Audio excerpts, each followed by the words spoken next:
मकर संक्रांति और गाय की सेवा एक गुप्त पुण्य कथा जो 7 पीढ़ियों तक फल देती है। भारतवर्ष में पर्व केवल उत्सव नहीं होते, वे जीवन को दिशा देने वाले आध्यात्मिक अवसर होते हैं। ऐसा ही एक पर्व है मकर संक्रांति, जब सूर्य देव उत्तर नारायण होते हैं और पृथ्वी पर शुभ ऊर्जा का प्रभाव बढ़ जाता है। शास्त्रों में कहा गया है कि इस दिन किया गया छोटा सा पुण्य भी कई गुना होकर फल देता है। लेकिन मकर संक्रांति से जुड़ा एक ऐसा रहस्य जिसे बहुत कम लोग जानते हैं।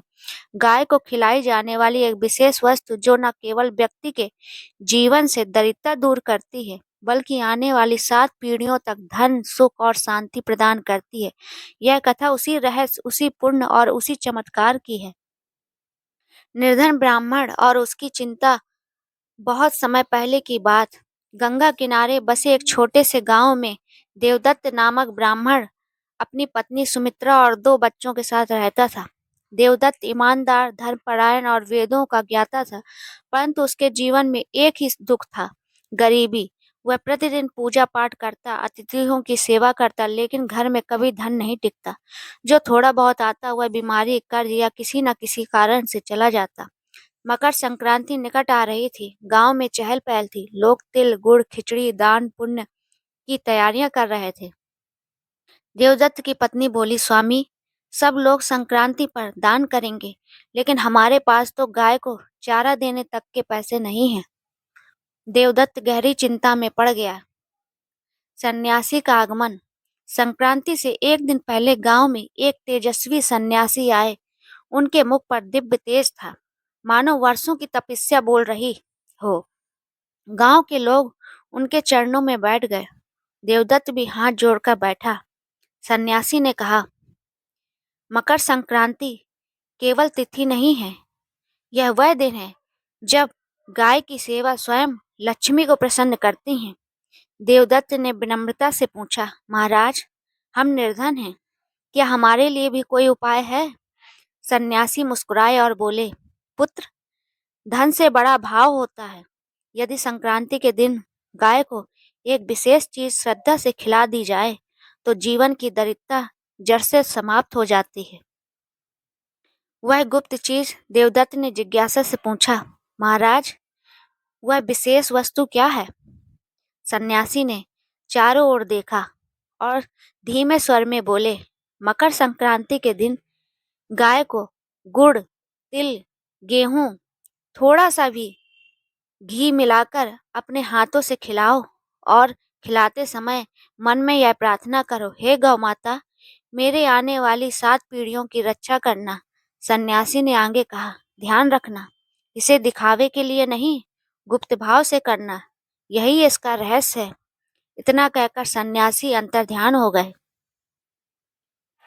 संक्रांति की सुबह, अगले दिन मकर संक्रांति थी।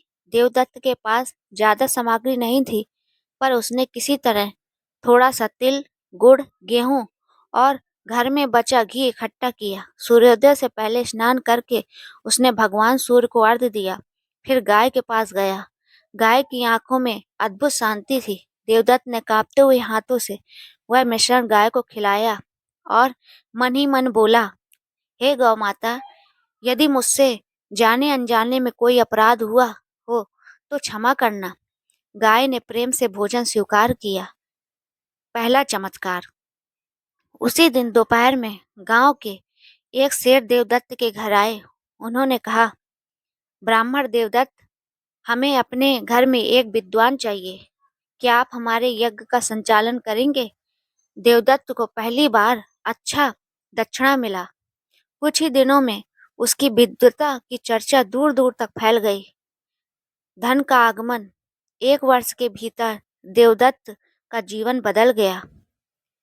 कर्ज उतर गया, बच्चों की पढ़ाई अच्छी होने लगी, घर में शांति आई। हर मकर संक्रांति पर देवदत्त वही गुप्त सेवा करता रहा, गाय को तिल गुड़ घी खिलाना। 7 पीढ़ियों का फल। समय बीतता गया। देवदत्त के पुत्र बड़े हुए, पौत्र हुए। आश्चर्य की बात यह थी कि किसी को कभी भारी दरिद्रता नहीं आई। परिवार में कोई भूखा नहीं सोया। धन के साथ धर्म भी बना रहा। गांव के बुजुर्ग कहते हैं, देवदत्त के कुल पर तो गौमाता की कृपा है। कथा का रहस्य। शास्त्र कहते हैं, गाय में 33 करोड़ देवताओं का वास है। मकर संक्रांति पर सूर्य, शनि और पृथ्वी का विशेष योग बनता है। तिल पाप नाशक है। गुड़ सुख देता है। घी लक्ष्मी को आकर्षित करता है। इन सब का मिलन भाग्य की गांठ खोल देता है। आज के समय में संदेश। आज मनुष्य धन के पीछे भाग रहा है, लेकिन पुण्य के सरल उपाय भूल गया है।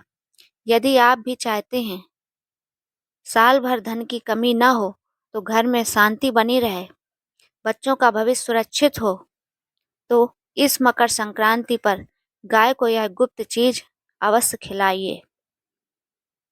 उपसंहार। यह कथा केवल कहानी नहीं है, अनुभवों से निकला सत्य है। गौ सेवा कभी व्यर्थ नहीं जाती। जो व्यक्ति श्रद्धा से यह उपाय करता है, उसके जीवन में लक्ष्मी स्वयं ठहर जाती है।